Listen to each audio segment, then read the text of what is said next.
Hey, hey, hey, hey, Caddyman's back. Something different. Everybody likes the taste of coffee, that rich aroma, that flavor. So what we do? We came up with a coffee dry rub. Yes, indeedy. And you know what? Everybody knows my big son David. This is his favorite. He loves it. Love, love, love, love. There's the love. Okay, I'm going to run through this and give you the ingredients, and you can actually even spice it up with some hot peppers or something like that if you want. But I can't handle it, so we don't.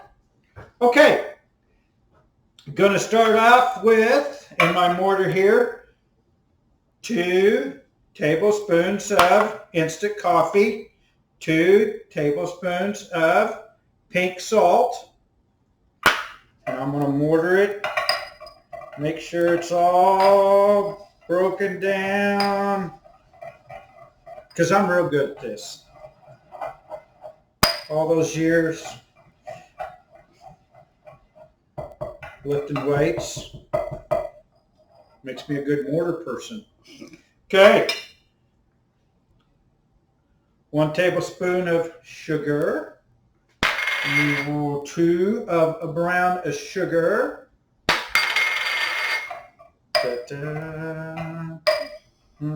Rub-a-dub-dub. I feel like this is going to be awesome. Actually, I know it is because I've done it before. Okay.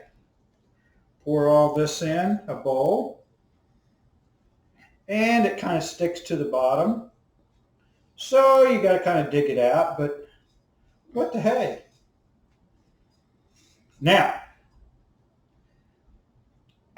we do have a tablespoon of garlic powder, onion powder, cumin, 2 tablespoons of chili powder, and 1 tablespoon of sweet paprika. That's all going in here. Now, we are not putting in the black pepper. There's 2 tablespoons of black pepper that go in here. Normally we do that, but we've been having a little problem with the black pepper lately, us not handling it well. I don't know what the deal is, but hey, good thing about a rub, a dub-dub, you can make it whatever you want. Notice how I get to shake them up? And love, love, love, love, love. And see, you've got all this stuff in your cabinet anyway. You're always looking for something new, a rub, something different. Look at that. And you're going to need this rub for a specialty of ours that's coming up here soon, a brunch smash burger, topped with Bloody Mary ketchup. Ha ha. It's coming to you soon.